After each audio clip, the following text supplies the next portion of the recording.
بسم الله الرحمن الرحيم. الحمد لله رب العالمين،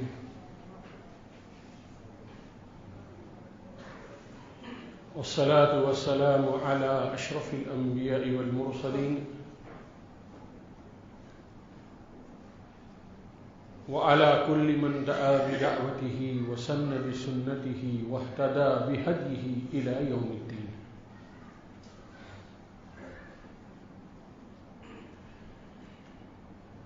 رب اشرح لي صدري ويسر لي أمري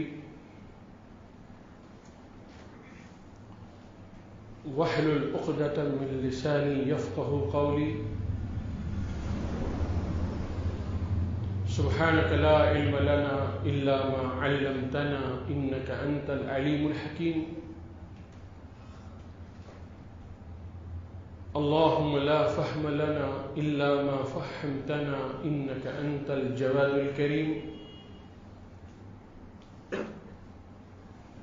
يا معلم إبراهيم علمنا، ويا مفهم سليمان فهمنا. اللهم علمنا ما ينفعنا وانفعنا بما علمتنا. دعا فرمائے اللہ تعالیٰ اس مختصر سے وقت میں صحیح نیت کے ساتھ صحیح بات کہنے کی، اس کو سمجھنے کی اور سمجھ کر اس پر عمل کرنے کی توفیق عطا فرمائے.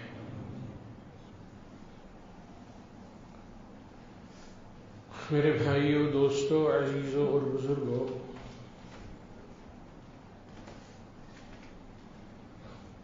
اللہ تعالیٰ نے جو ہمیں جتنی بھی صلاحیتیں دی ہیں، جان کی ہو، مال کی ہو، عزت اور آبرو کی ہو، ہم اس کے مالک نہیں ہیں، بلکہ ہم اس کے وکیل اور امین ہیں. جان ہماری نہیں ہے، مال ہمارا نہیں ہے، یہ سب اللہ ہی کا دیا ہوا ہے.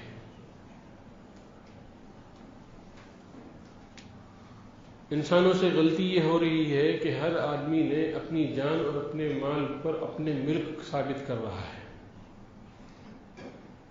اس لیے وہ مختار ہو گیا ہے کہ جس طرح چاہے خرچ کرے. آپ کے پاس 1 روپیہ ہے، 10 روپیہ ہے، 1000 روپیہ، جس کے آپ مالک ہیں، تو آپ اس کو اپنا اختیار سمجھتے ہیں کہ میں اس کو جہاں چاہیں خرچ کروں. یہی غلطی ہر انسان سے ہو رہی ہے کہ اس نے اللہ کی دی ہوئی جان اور مال کو اپنی ملکیت سمجھ لیا ہے. حالانکہ میرے دوستو بزرگوں، یہ جان اور مال ہماری ملکیت نہیں ہے. یہ جو خودکشی کے سلسلے میں مسائل آتے ہیں کہ خودکشی کرنے والے پر جناب محمد الرسول اللہ صلی اللہ تعالی علیہ وسلم نے جنازے کی نماز نہیں پڑھی. کیوں؟ صرف اس لیے کہ خودکشی جو ہے وہ اللہ کی ملکیت میں اپنا تصرف کرنا تھا. اس کو اختیار نہیں تھا اس کا.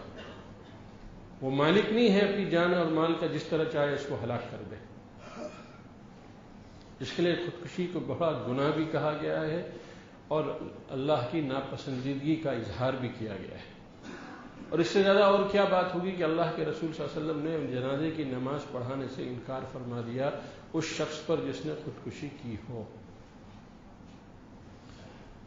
تو جان اور مال یہ ہماری ہم جو ہے اس کے مالک نہیں ہیں، ہم اس کے امین ہیں، وکیل ہیں. اور ہم کو یہ دیکھنا ہوگا کہ اس جان اور مال میں اللہ نے ہمیں کیا حکم دیا ہے.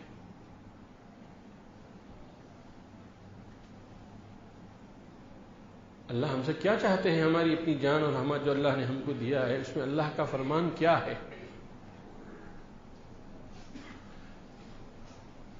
تو پہلا حکم جو اللہ کی طرف سے ہمیں دی ہوئی اس عطیے کا، ہمیں دی ہوئی اس نعمت کا جو حکم اللہ کی طرف سے یہ ہے کہ ہم اس جان اور مال کو وہیں خرچ کریں جہاں پر اللہ کی مرضی مقصود ہے، جہاں اللہ چاہتے ہیں.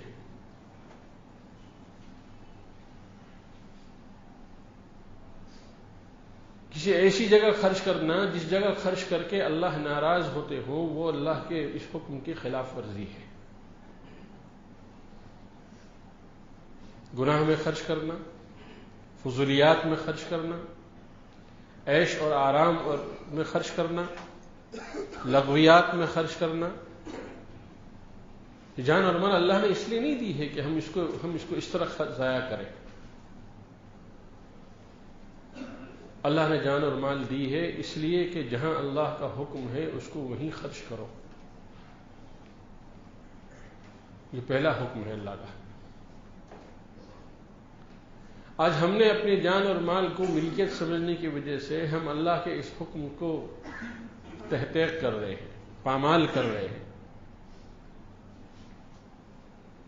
یہ بنیادی غلطی ہے انسانوں کی کہ ہم جان اور مال کو ہم نے اپنی ملکیت سمجھ لیا ہے۔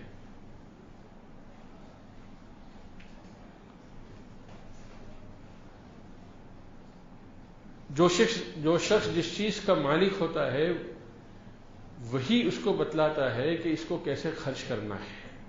ہماری جان اور ہماری مال کا مالک اللہ ہے، وہی بتلائیں گے کہ ہم کو کیسے خرچ کرنا ہے، کہاں خرچ کرنا ہے، کب خرچ کرنا ہے۔ ہمیں آزاد نہیں کیا اللہ نے، اختیار کلی نہیں دیا اللہ نے ہمیں کہ ہم اپنی منزل اپنی مرضی کے مطابق، اپنی خواہش کے مطابق اس کو خرچ کریں۔ اس لیے یہ جان اور مال اللہ کی دی ہوئی امانت ہے۔ اس کا پہلا حکم اللہ کی طرف سے یہ ہے کہ اس جان اور مال کو جہاں اللہ چاہتے ہیں وہیں خرچ کیا جائے۔ جب آدمی اپنی جان اور مال کو صحیح مصرف میں خرچ کرتا ہے، صحیح جگہ پر خرچ کرتا ہے، تو پھر وہ جان اور مال جو ہے دنیا کے اندر اس کے خرچ ہونے کا نفع محسوس کرتی ہے، اس کا پھل ملتا ہے، اس کے خوبصورت نتائج برآمد ہوتے ہیں، اور اس کو اپنی جان اور مال کا صحیح مصرف ملنے کی وجہ سے اس کی جان اور مال بھی اللہ کی پیاری ہو جاتی ہے، اور اس کے ذریعے سے اللہ اس جان اور مال کو ہزاروں کے لیے زندگی کا ذریعہ بنا دیتے ہیں۔ تو یہ اللہ کا پہلا حکم ہے۔ سب سے پہلے تو ہمیں اس غلط فہمی سے نکلنا ہوگا کہ یہ جان اور مال ہماری ہے۔ یہ غلط فہمی ہے، ہماری دھوکہ ہے۔ مال ہمارا نہیں ہے، جان ہماری نہیں ہے، ہم صرف اور صرف اس کے امین ہیں اور وکیل ہیں۔ اللہ ہی ہم کو نے بتلایا ہے کہ اس کو کہاں خرچ کرنا ہے، کس موقع پر خرچ کرنا ہے۔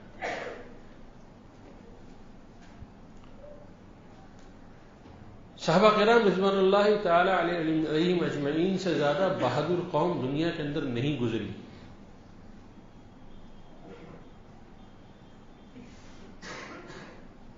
ان سے زیادہ سچے، ان سے زیادہ غیرت مند، ان سے زیادہ ہمت اور طاقت رکھنے والی قوم دنیا کے اندر نہیں گزری۔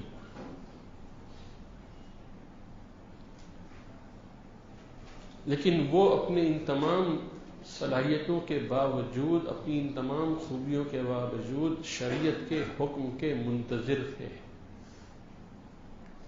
شریعت کے احکام کے منتظر تھے۔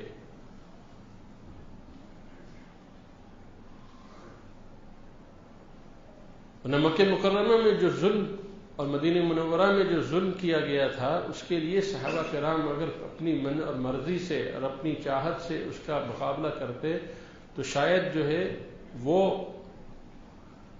اس کے نتائج کچھ اور نکلتے، لیکن اللہ نے ان کو جو ہے اس وقت تک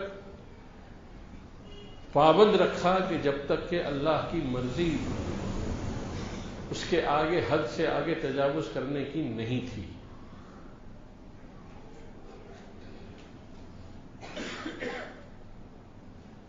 آج عجیب لوگوں کی ذہنیت بن گئی ہے۔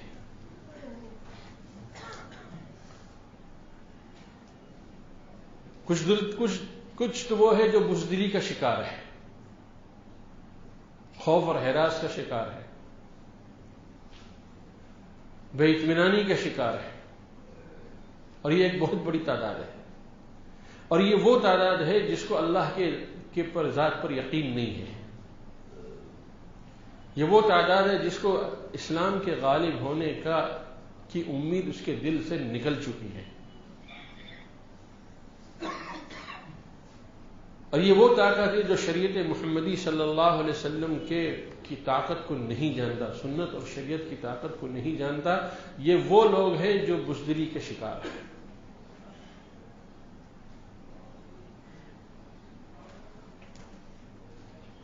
اور کچھ لوگ وہ ہیں جو بالکل اس کے برعکس ہیں، جن کو سوائے حد سے آگے تجاوز کرنے کے اور جہاد کا خوبصورت نام دینے سے اور لڑائی اور جھگڑے میں اور بدلہ لینے کے علاوہ ان کے دل و دماغ پر کوئی چیز حاوی نہیں ہے۔ یہ دوسرا سائڈ، ایک ریئیکشن کا دوسرا ریئیکشن یہ ہے، اور یہ دونوں چیزیں جو ہے امت کے لیے ہلاکت کا ذریعہ ہے۔ مسلمان بزدل ہو جائے، مسلمان ڈر اور خوف کا شکار ہو جائے، یہ بھی ایمان کا تقاضا نہیں ہے، اور مسلمان آپے سے باہر ہو جائے، کسی اقتدار کی ہدایت کے بغیر، کسی رہنما کے اشارے کے بغیر، اور قدرت کی خداوندی طاقت کو سمجھے بغیر، اللہ کے تکوینی نظام کو سمجھے بغیر اس میدان میں کودنا بھی، یہ بھی ایمان کے خلاف ہے۔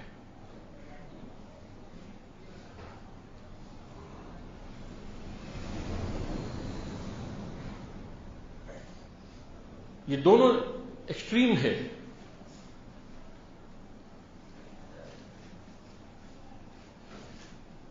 ہمیں اسی دور کو دوبارہ سامنے رکھنا پڑے گا جس دور میں صحابہ نے مکی دور کو دہرایا ہے، جو مکی دور سے گزر چکے ہیں۔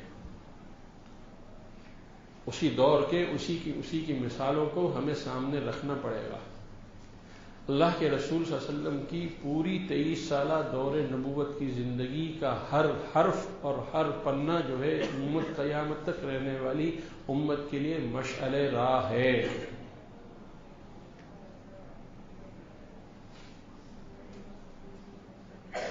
قیامت تک آنے والے حالات کو منیمائز کر کے جو ہے اللہ نے امت مسلمہ کے سامنے صحابہ کی سیرت اور زندگی کو پیش کر دیا،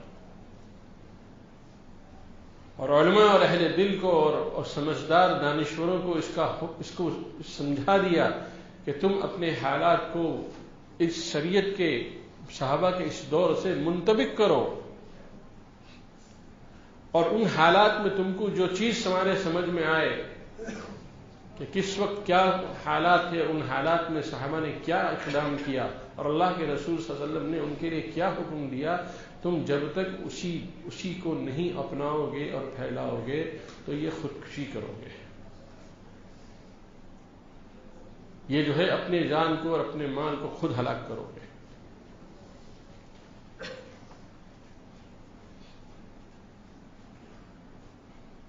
اس لیے میرے دوستو بزرگوں، اس غلط فہمی سے نکلو کہ یہ جان اور مال ہماری ہے، ہم اس کے مالک ہیں، نہیں، ہم اس کے مالک نہیں ہیں، ہمیں تو جو اللہ نے جان اور مال دیا ہے ہم صرف اس کے امین اور وکیل ہیں، اور ہمیں حکم دیا گیا ہے کہ ہمیں اپنی جان کو، اپنے مال کو اور اپنے اوقات اور اپنی صلاحیت کو کہاں خرچ کرنا ہے اور کتنا خرچ کرنا ہے۔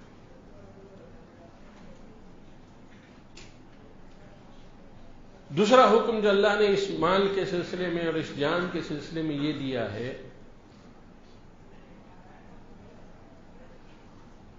کہ اگر اللہ نہ کرے اگر کوئی ایسی آفت میں امت مبتلا ہو جائے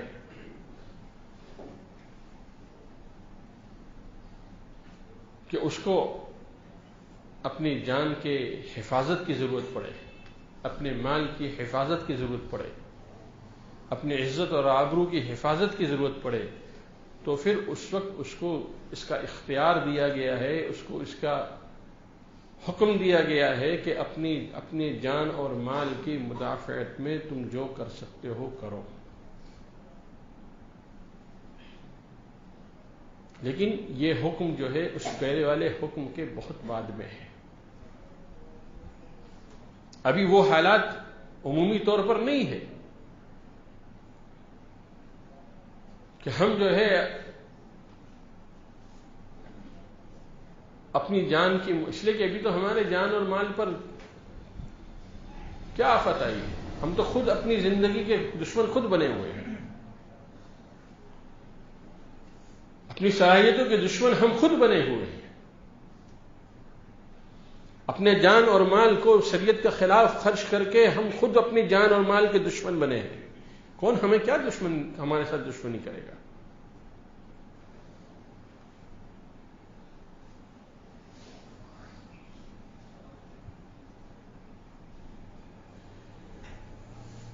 اپنی حفاظت کا ایک جو حکم دیا گیا ہے وہ اس وقت ہوگا جب عمومی طور پر یہ حالات پیش آ جائے کہ اب ہم کو جو ہے اپنی جان اور مال اور اپنی عزت اور اپنے آبرو اور اپنے اہل اور اپنے عیال کی حفاظت کرنی ہے، تب جا کر ہم کو جو ہے اس کا اختیار دیا جائے گا کہ ہم کوئی اقدام ایسا کرے جس کے ذریعے سے ہمیں مدافعت کرنی ہے۔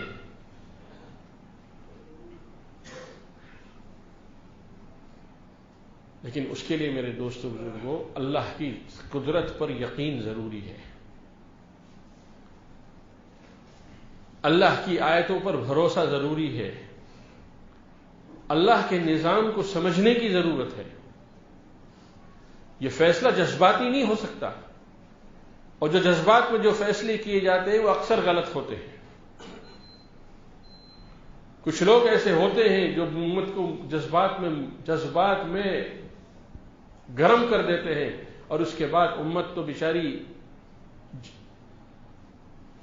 ان کے کہنے پر پس جاتی ہے، اور وہ اپنے ڈرائنگ روم میں اور اپنے بیڈ روم کے اندر حلوے اور پراٹھے کھاتے ہیں۔ ہمیں دیکھنا ہوگا کہ کون ہماری جان اور مال کا کھلواڑ کون کر رہا ہے۔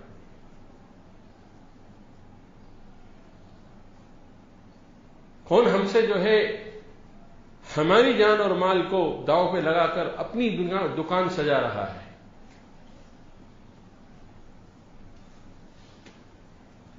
اس لیے یہ فیصلہ اہل علم کا ہے، یہ فیصلہ مبشرین کا ہے، دانشوروں کا ہے، اہل دل کا ہے، کہ وہ اس بات کا فیصلہ کریں گے کہ ہمیں کب مدافعت کے لیے اپنے آپ کو اختیار کرنا ہے۔ اس سے پہلے جو دیے ہوئے کام ہے وہ کام ہم کو کرنے ہیں، اس سے پہلے جو تیاری ہم کو دی گئی ہے وہ تیاری ہم کو کرنی ہے۔ جب ایک قلعے کی فتح مسواک جیسی سنت سے چھوٹ سکتی ہے،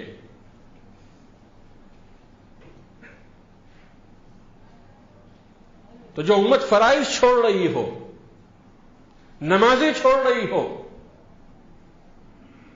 وہ کس منہ سے باطل کے سامنے آ کے نبرآزما ہوگی؟ وہ صحابہ تھے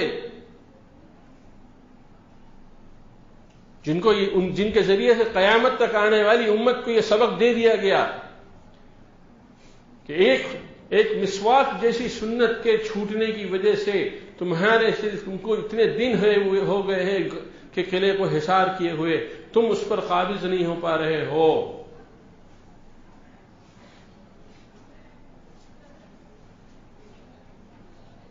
جب ایک مسواک جیسی سنت سے قلعہ فتح نہیں ہو سکتا تھا، اللہ کی مدد نازل نہیں ہو سکتی تھی، تو میرے دوستو ذرا گریبان میں منہ ڈال کر سوچو کہ نمازیں چھوڑنے کی وجہ سے، شادی بیاہ میں فضول خرچیوں کی وجہ سے، عیش اور آرام میں، لغویات میں اور فضولیات میں، اچھے موبائل اور اچھے کپڑوں اور گاڑیوں اور خرید میں پیسہ لگانے کی وجہ سے کیا ہم اللہ کی مدد کو اپنی طرف لے سکیں گے؟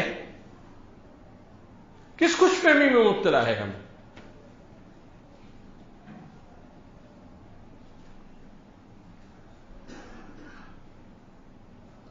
کرنے والے کام تو یہ ہے کہ یہ امت مسجدیں بھر لیں. یہ امت توبہ کر لے. یہ امت اللہ کے سامنے گر گڑا کر اللہ کو منوا لے. کرنے والے کام تو یہ ہے.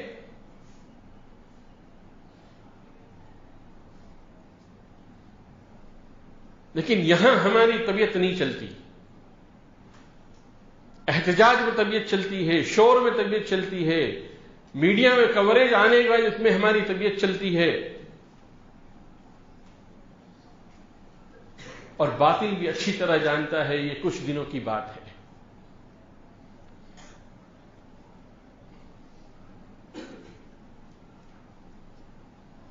آنے والا ہے رمضان. باطل اچھی طرح جانتا ہے کہ رمضان میں جتنی مسلمان بہنیں اس وقت سڑکوں پر اتری ہوئی ہے اور احتجاج میں بیٹھی ہوئی ہے، رمضان آتے ہی اور رمضان سے بہت پہلے ہی یہ سب ختم ہو جائے گا. یہ سب ختم ہو جائے گا.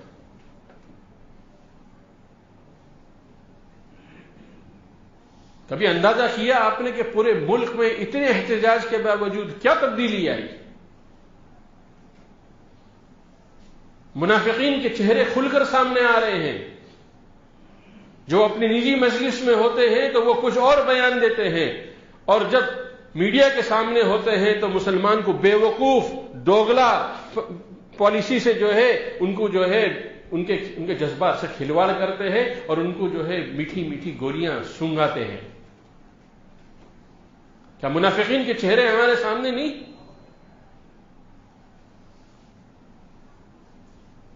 ہم کیوں ہم سے یہ غلطیاں کیوں اب تک ہو رہی ہے کہ ہم جو ہے موجودہ حکومت یا کسی لیڈر یا کسی پارٹی کے سہارے کے ہم کیوں امیدوار ہیں؟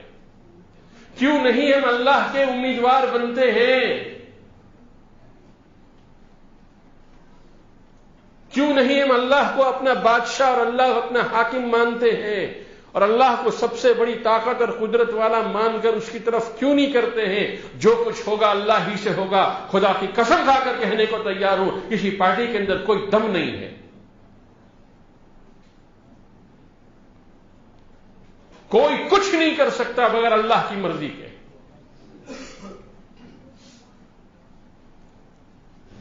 ہمیں اللہ کی طرف جھکنے نہیں آ رہا. اپنی 24 گھنٹے کا جائزہ لے لیجئے، دن اور اوقات کو دیکھ لیجئے کہاں گزر رہے ہیں.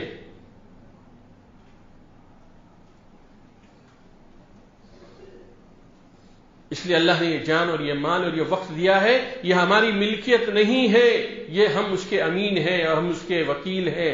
ہم کو اللہ کے حکم کے مطابق استعمال کرنا ہوگا. پہلا حکم یہ ہے اللہ کا کہ اس جان اور مال اور اس وقت کو وہیں لگایا جائے جہاں اللہ کی منشا ہے اور اللہ اس سے راضی ہوتے ہیں. اور دوسرا حکم وہ ہے کہ اگر اللہ نہ کرے کوئی ایسی بات پیش آ جائے تو ہم کو اس وقت یہ حکم دیا جائے گا کہ اپنی جان اور مال کے حفاظت کے لیے مدافعت کرو.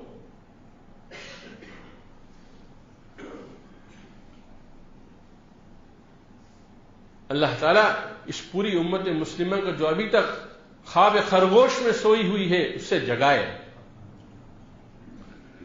ہوش کے ناخن لینے کی ضرورت ہے.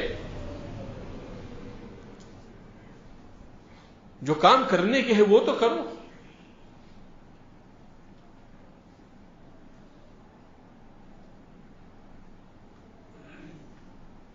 آج دہلی کے جو حالات ہیں، میں اکثر کہا کرتا ہوں کہ ہم ذاتی طور پر جسمانی طور پر اگر شریک نہیں ہو سکتے ہیں لیکن ہم دعا تو کر سکتے ہیں. اپنے مال کا ہدیہ اور تحفہ تو بھیج سکتے ہیں ان کی خدمت میں، ان کے پیر کو جمانے کے لیے.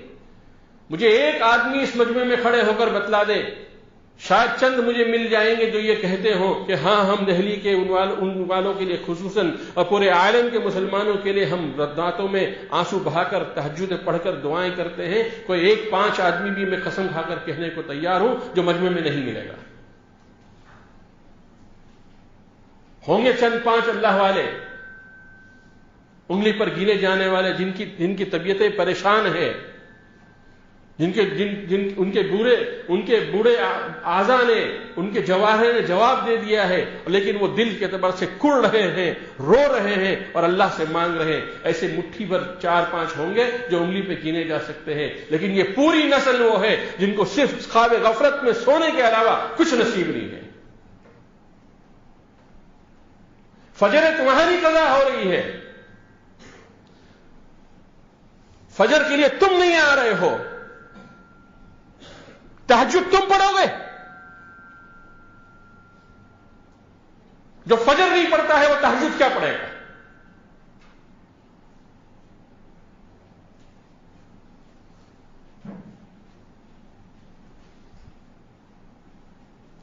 دعا مانگو اللہ کے لیے، اپنے تبدیلی حال کے لیے۔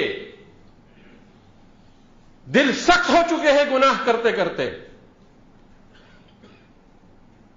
اپنے دل کی تبدیلی کی اللہ سے مانگو کہ اللہ کیا ہو گیا ہے کہ میرے دل کے اندر کوئی رمق باقی نہیں رہی، میرے دل کے اندر کوئی نرمی نہیں آئی، میرے دل کے اندر میرا دل سخت ویران اور پتھریلا ہو چکا ہے، مجھے کسی کے لیے آنسو بہانے کی توفیق نہیں ملتی ہے۔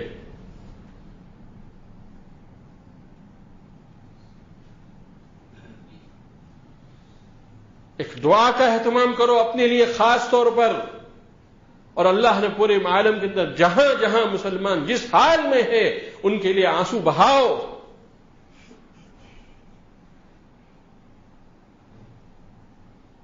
اور جو مالی امداد ہم کر سکتے ہیں، ذرا اپنی خواہشات کی لسٹ کم کرو دوستو، اپنے چائے کے پیالیاں کم کرو، اپنے تھوکنے اور پھونکنے کا انتظام ختم کرو۔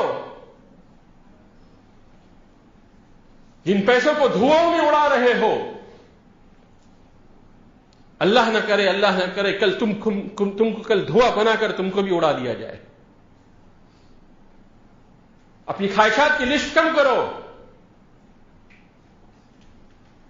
کچھ پیسے جمع کرو، دو ایسے مصرف میں جن پر اعتماد کیا جا سکتا ہے، تاکہ وہ جو ہے ان کے ذریعے سے ہمارا جائز حلال مال ان کی خدمت میں پہنچے اور ان کو تقویت ملے۔ جب صحیح مال صحیح جگہ پر پہنچتا ہے تو وہ نورانیت پیدا کر کے رہتا ہے، وہ ہمت پیدا کر کے رہتا ہے، وہ جذبات کے اندر انقلاب لا کر رہتا ہے۔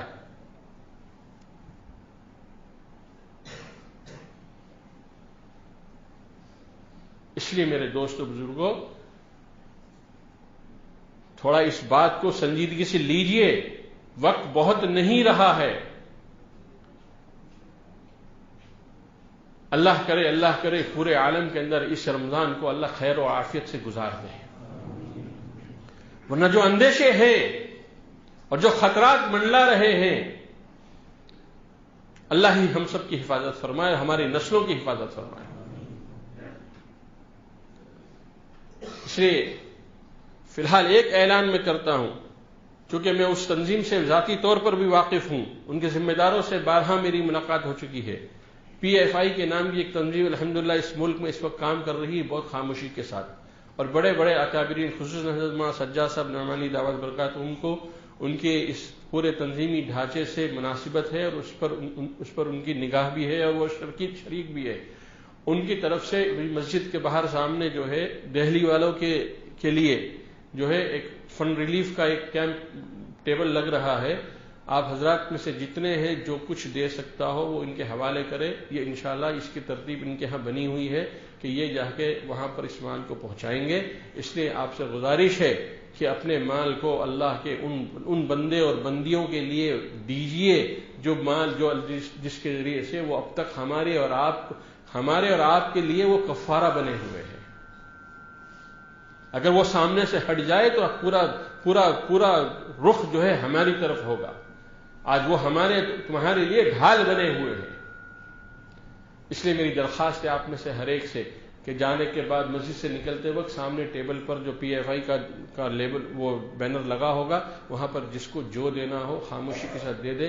جس کو اگر کوئی رسید دینا ہو، ان کے پاس اگر رسید کا نظام ہو تو وہ رسید لے لے، ورنہ بعد میں بھی مل سکتی ہے۔ لیکن اپنا تعاون کر کے کی کوشش کریں اور اس کی شروعات آج سے کر دیں۔ ایک تو دعا کا اہتمام شروع کر دیں اپنے لیے، امت مسلمہ کے لیے، اور تیسرا جو ہے جہاں بھی آپ اپنی مال کو جس جگہ پر آپ بہتر سمجھتے ہیں، مصرف سمجھتے ہیں، جہاں پر آپ کو اطمینان اور یقین ہو کہ یہ مال صحیح مصرف میں پہنچے گا، وہاں پر اس کو صرف کریں۔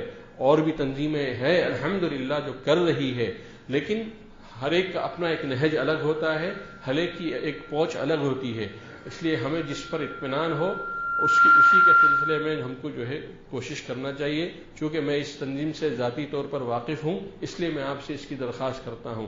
اللہ تعالیٰ جو بات صحیح کہی گئی ہو عمل کی توفیق عطا فرمائے، جو بات غلط ہو اللہ اس کو معاف فرمائے۔ وآخر دعوانا ان الحمد للہ رب العالمین۔